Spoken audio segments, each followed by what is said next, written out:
Hoy en Serra, a peu de carrer, nos acercamos hasta el Polideportivo Municipal Héctor Catalá, donde estamos finalizando la cuarta y última fase del proyecto de remodelación integral.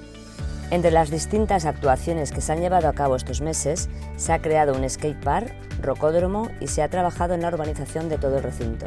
Como ya sabéis, durante estos años se han creado más espacios para el disfrute de diferentes deportes, como fútbol 8, pádel, baloncesto, entrenamiento y multideporte.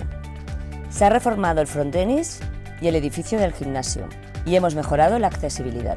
Así pues, estos trabajos convierten a nuestro polideportivo en un lugar de referencia y con muchas más oportunidades para la ciudadanía. Actualmente se está acabando de hormigonar la zona, van a acometer el pintado del carril running, colocaremos mobiliario y mejoraremos el acceso trasero al recinto, incluyendo una entrada de ambulancia. Estos son los últimos pasos para terminar el polideportivo, que se espera que en 3 semanas esté disponible para el uso y disfrute de todas las personas.